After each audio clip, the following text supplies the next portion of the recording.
guys, it is a book club video. That means it's a Thursday.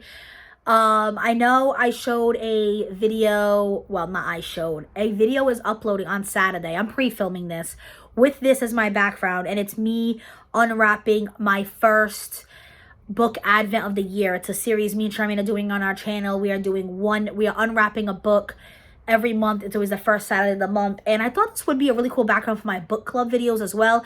But like I said in that video, if you guys enjoy it, this might be the background for all my videos here on out. I do really like how it looks with thumbnails. I always love Sharmaine's background, and I do love the decorations on my shelves and stuff. I wish I had a wall like her, but anyway, so we are going to answer the questions for this video. This is the book that we read for the month of January. That took me a second. We decided on the holiday swap. Even though the holidays are over, we just wanted a cozy winter read. So I'm going to read you guys the questions and then answer them. We did have, oh my God, there is a video coming out of just the questions too that you guys are going to see. I should probably have filmed that one first, but I'm getting so excited I want to answer the questions because I literally just finished a book, so it's fresh in my mind, and then I guess I'll just do the questions video. Okay, so the first question is, why do you think twins swapping stories are so popular? Would you swap if you were able to? I think they're popular because we all think of moments like that. Like, at least I know I do. Sometimes I wonder how Joe's work day is. Like, I don't even know if I'm allowed to say this on the internet. I can. But if you have kids in the room, I'm just going to warn you. Joe busts his ass. I'm like, sometimes I wonder, like, I don't know how he does it, like lifting all that heavy stuff all day long. I could not do it. So sometimes, you ever just want to switch with somebody and just see what their day is like? Like, I've always wanted to do that. And then as a twin, you're actually able to do that. I mean, if you look identical, because people can't really tell the difference. And sometimes, don't you want just a break? Sometimes don't you just want to see what it's like to be somebody else? So I think I definitely would. I don't know if I would necessarily switch with Joe. I mean, if I had his muscles, maybe. I'd rather switch with like a celebrity and just veg out in their pool for the day and have maid service. That would be nice. Let me know. You guys answer these questions down below too. Number 2, the twins swap and both find it difficult but also fun. What did both learn about their sister and also themselves by participating in this swap? So I know Cass definitely learned a lot about Charlie and vice versa. As she started filming the show, I think she realized like all the stuff her sister really goes through, being on camera, wearing the uncomfortable shoes, the uncomfortable outfits, getting the disrespect from her co-star. I think she really respects her sister, and she's like, this is a hard job. Like, it's not all glitz and glam like people think it is in Hollywood. And I think Charlie realizes too that her sister staying home was a really big sacrifice, taking over the family business. I think she realizes it more when she's actually doing it, when she's there in the bakery. So they definitely learned a lot through the swap. And then even about themselves. Charlie always imagined herself getting out of that small town, and suddenly she was loving being in the small town. And she was like, do I want to come back? Do I want to work for the family business? Do I want to be done with Hollywood? And Cass kind of liked being in the spotlight. She never thought she would like that. And she was like, wow, I kind of like this. Like, she kind of feel forced to take over the family business because Charlie was able to spread her wings. And she starts to wonder if she should spread her wings. So the swap was definitely eye-opening for both of them. Number 3, let's talk about the romances. Did you enjoy following both of them? Did you think one couple had a better connection than the other? What are your thoughts there? I really enjoyed Charlie and Jake more. I can't really list a specific reason, but I don't know. I really don't know. I want to say it seemed more genuine. Like, the Cass and I literally just finished it. Is it Miguel? It's Michael. Definitely something with an M. I don't know. There seems to, but I don't know, because they both are technically like love at first sight. Not love, but you know what I mean. it just like they moved really fast, but technically so did Charlie and Jake. But I think that's the difference. Jake thinks she's Cass. So for him it doesn't seem fast. So maybe that's why I connect more. I don't know exactly why, but I definitely enjoyed their relationship more. And I think that's why, because he already knew Cass, the grandmother already knew Cass, they already had that connection, where the other male character was kind of just like there, like he just appeared, if that makes sense. You guys tell me what you think about that. I'm definitely curious to know. I'm trying to literally flip through the book to see if I find this guy's name, and I've seen Jake like 10 times already, Cash, Charlie, but this guy's name is Miguel. Oh, I was right. Haha, yeah. Right? Miguel has been taking notes for her, and now his writing and hers combined on a piece of paper on the counter. So, no, wait. Yeah. Okay. Don't mind me. Okay, so let's get into the next question. So that's how I feel about the romances. Number 4, there's plenty of holiday baking in the story. Did any of the recipe dishes stick out to you? Do you like to bake for the holidays? I do enjoy baking in, should I say in general? When I'm in the mood. That's the thing. If I'm forced, like, so maybe during the holidays I don't like to bake. In my own time in the month of December, I enjoy it. But like, you know, like Christmas Eve, I'm like, oh my God, I feel rushed. So I ended up buying something from a friend. I supported her small business because I already had to wrap gifts and I already had so many things I had to do. I'm like, let me take one thing off my to-do list. But when I don't, not feel forced, but I love to randomly bake. Like all of a sudden I'll be like, I want something sweet. Open up my pantry, find the ingredients and do it. It's more like kind of when I have to, like, I think, so I do enjoy baking around the holidays, but not on the holiday, if that makes sense. Because like I said, on the holiday, I already have so many other things to do. So it was so easy to just take something off my to-do list this year and buy baked goods from a friend. But like New Year's Eve, I baked. Joe's mom didn't ask me to bring anything, but I had the time. New Year's Eve is a relaxing holiday. You know, there's not much you do. It's mostly just like appetizers and finger foods, and I wasn't even doing it. Joe's mom was. You know, I didn't have to wrap gifts and figure out an outfit. I literally went in the shirt I'm wearing now, literally with leggings. So I was like, oh, Joe, I'm going to make something for your mom's house. And he was like, oh, that sounds good. I ended up making 3 things. And she was so appreciative. She was like, oh my God, I'm so glad you brought these things, because I didn't even like literally think about dessert.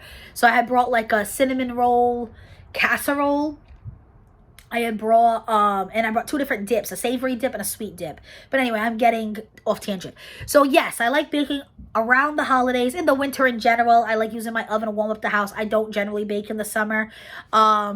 But I don't like it when I feel like I have to do it. And that's why I used to enjoy cooking, because my mom made every meal for me when I lived with her. And once in a blue moon, I'd be like, oh, Mom, I'm going to make myself something. Now, because I feel like I have to make dinner every day, I don't enjoy cooking anymore. Did any of the recipes dishes stick out to you? Just the sourdough bread in general. I love sourdough bread, and it's hard to find here, and it's expensive. I think that is definitely like a California thing or an East Coast thing. You don't always find it here, and like I said, it is more expensive. I know it's a harder to make product because that has that starter. I've looked into it before and it looks way too complicated for me, so I was like, never mind. But I love sourdough bread. Every time I go, there's a breakfast place around me, and that's always a bread option, and I always get it. And there was a dish she made. It was inspired by an alcoholic beverage, her Aeroprol Spritz cupcake. That sounded really good too. You guys let me know if there was any dishes in the book that stuck out to you. So that was number 4. Number 5, if you could host your own baking show, what would the name and premise of the show be? I didn't think this one out. I read them quickly, like before I got on camera. I knew the name really easy, Taylor's Tasty Treats. And then Joe was like, no, it has to be tasty, like tasty. So Taysty. So, you know, play on my name. And I was like, that's cute. I would do that. So what would the premise be? Well, I guess it would have to be Tasty Treats. I guess technically that actually, I like that a lot, because it wouldn't have to be sweet. You know, of course, a treat can be, you know, a cupcake or whatever, but it can also be a sandwich, a slider, a little appetizer, a finger food. You know what I mean? So I like that. That's really broad. And I think that's what my premise would be. It would basically be like treats. It would probably food that's a treat, like higher in calorie, honestly. Like if I'm gonna do savory dishes, they're probably gonna be like bacon, you know what I mean, like high in fat, high in calorie, you know, the stuff you're not gonna eat too often, but it's a treat. Maybe that's what the premise of my show would be, now that I think about it, because that is some of my favorite foods. And I also think sometimes I think I like something small. So I don't think it would be like a big dish. Like a sandwich probably isn't right, even though I said sandwich. It would probably be like little things I said, like little appetizers, little finger foods, little dips, little one bite treats, like little brownie bites or cupcakes, like not a full cake, you know, like things like that. All right, number 6. If you had the opportunity to live in a town like Starlight Peak, would you? Why or why not? I'm not sure about this one. I'm a city girl. I love being close to everything.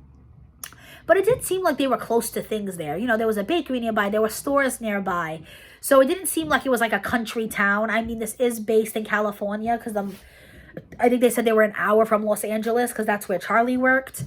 So yeah, I probably would. I do like small towns. Like I like that everybody knows each other, that there's like a neighborhood store. Like where I used to work, I tell you guys all the time, I worked for a family business for 8 years.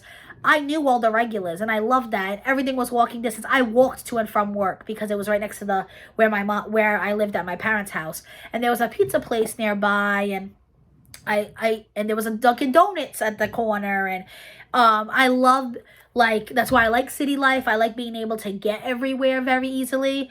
But I do like the idea of a small town where you grew up together and everybody knows you. That is really nice. So I probably would. If not live there, definitely visit and vacation there for sure. It seemed like a beautiful little town. Number 7, during the switch, Cass and Charlie realized what they truly wanted in order to live happy lives. Did you relate more to Cass's journey or Charlie's? I related more to Cass's journey, but I loved Charlie's journey.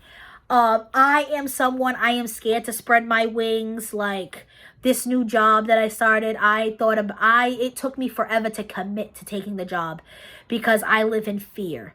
And I hate that about myself. I'm an overthinker and over worrier. That's why I have issues sometimes with anxiety, with depression. You know, I posted something on my community poll the other day and you guys reached out to me and that was beautiful. Thank you. I'm doing a little bit better now, thank God. But next week I could be down again. It's just I have days where I'm just really down. And so anyway, like I said, I do live in fear. So if I was in Cass or Charlie's shoes, like I probably would have done the same Cass did. I would have stayed in the small town that I was used to, stayed in the relationship that I was used to, and I did do that. Like, you know, I chose a college nearby. I got into a college where I would have lived on campus that was 45 minutes away, and I was scared. And sometimes I really regret that. I'm like, man, I wonder what it would have been like to live on campus. I never had that experience. But everything happens for a reason, and I do love Joe, and I don't know if I would have met Joe if I had gone to that university 45 minutes away, if I had lived on campus. I stayed at that grocery job for 8 years, even though I had my college degree. Yes, I loved them. They were good to me, but it was also a little bit of fear. But like I said, everything happens for a reason. I wouldn't have met Joe if not for that job. I was in a relationship for 4 years where I wasn't happy. He wasn't a bad guy. We just weren't meant to be together. And I was just too scared to end it. And he did. And I thank God every day he did. We're still friends because, like I said, he is a good person. We talk all the time. And one time he was even like, oh, aren't you glad I dumped you? I know you were mad at first. And I was like, yes. Because even he said, I think we have more of a friendship than a relationship. And it's kind of what happened with Cass. So I definitely related more to her, but I appreciated Charlie's journey. I appreciated that she didn't let the fear stop her, that she grew her wings. She went to Los Angeles and got her dream job. Well, it didn't end up being her dream job, but, you know, she did Hollywood. She did what she wanted. She was on TV. You guys let me know. Are you someone who is more like Cass or someone who's more like Charlie? Number 8, what are your thoughts about the ending? I really liked the ending. I like that it kind of skipped into the future and you find out that Miguel and Cass are having like a surprise wedding at Christmas, and then you find out that Charlie is pregnant. I love how the pregnancy announcement was. I figured it out right away. I was like, they don't get it, she's pregnant. And I was confused, and then I was like, and then he realized, he was like, oh, I thought you knew about the puppy upstairs. And no, because if you got, well, you might just be here to support me and Sharmaine, which we appreciate. But I'm gonna assume if you're here, you also read the book. But you know that he'd given her, it was like a Christmas present. She had given him a Christmas present, and it was the little dog tag, and it said something like "Big Sister," and he was like, "Oh, you know about the new puppy upstairs? It was supposed to be a surprise." And no, the big sister's because she has a baby in her belly. So I really, really liked the ending. You guys, let me know what you think. I think it wrapped it up really nicely, and I love that they included their boss, Priya, I think was her name. And her son went with her because you found out the Christmas before that her son goes with the ex-husband every other Christmas, so Christmas gets lonely for her. So I like that they included her in that family tradition. I thought that was beautiful. And I think it's funny that Charlie ends up buying the house that was supposed to be for Cass. I did really like the end, and like I said, I think it really like wrapped things up for you, tied all the loose ends, you know. I like things like that. And then number 9, if they turn the book into a movie, who should play the main roles? So I talked about this when we answered this question for holidays. And I said, usually when I read, I imagine certain people. And I don't know why. The image just pops in my head. Some of you said the same thing. Some of you said no, that if you imagine people, it would totally throw you off. But I literally imagine. It's almost like a movie in my head as I read. So I'm literally just going to show you who popped in my head. No specific reason. I do think some of these people are not too old, but older to play them, but they're who came in my head.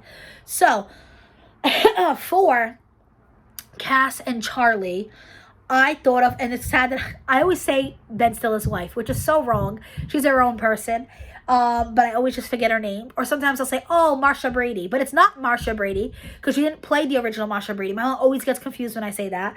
But she played Marsha Brady in the Brady Bunch movie, and they did like some kind of like sequel, but she wasn't the original Marsha Brady because that woman's a lot older. This one's not that old, but this is her right in here. So her name is Christina Taylor. Don't ask me why I imagined her, but that's who I imagined. And then for Jake, I imagined Scott Michael Foster.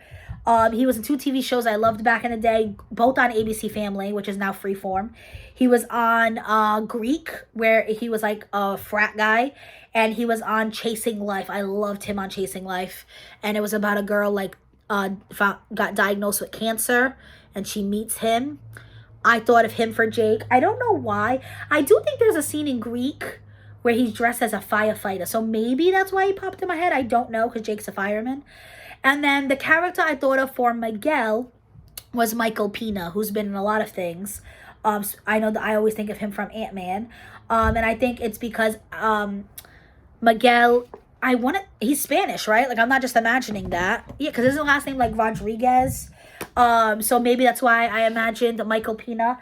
And then I actually thought of a character for Faye. She's no longer living, but I thought of Betty White, because Betty White definitely has the grandma vibes that would like get involved, but not too involved, if you know what I mean. If you guys ever watched The Proposal, that's literally who she is. Like, she's Ryan Reynolds' grandma, and she involves herself without getting too involved. You know, she lets them like figure it out for themselves. It's Ryan Reynolds and Sandra Bullock. Such a good movie. I think that's the last movie Betty White ever did. And we actually just passed the 1-year anniversary of her passing, and it breaks my heart because I love Betty White. That is the first celebrity Scott's honored that when I heard they died, I cried. I loved Betty White. I am a huge Golden Girls fan. In fact, one of my book sleeves right here, I'll show it to you guys, is Golden Girls. And if you guys follow me on Instagram, I always link it down below. We were literally playing Golden Girls Clue. Instead of who done it, it's who ate the last slice of cheesecake, because they were always eating cheesecake. Because my mom got that as a gift from my brother's girlfriend. I think my love of Golden Girls definitely came from my mom. Me and her sometimes still watch it on Hulu because it's on Hulu. But I thought of her for Faye, which is Jake's grandmother. So, you guys, if you did book club, answer the questions down below. We always love conversing with you guys. I'll also link Sharmaine as well. I'm dying to see the answers to her video, oh my god, the answers to the questions as well. Get her side of things. Let me know down below if you liked the book, disliked the book, suggestions for the next month. No, sorry guys, we do the suggestions video before the review. So when I so never mind that. But definitely keep an eye out to see what book we'll be reading for February. I know me and Sharmaine talked about still doing a thriller and a romance, because even though it is a romantic month, not everyone celebrates Valentine's Day, you know. But that is it for this video. I hope you guys enjoyed it. If you did, give it a thumbs up. It really helps the YouTube algorithm. And like I said, answer any of the questions down below. We always love conversing with you. Go check out Sharmaine. She is linked down below, guys. Be safe.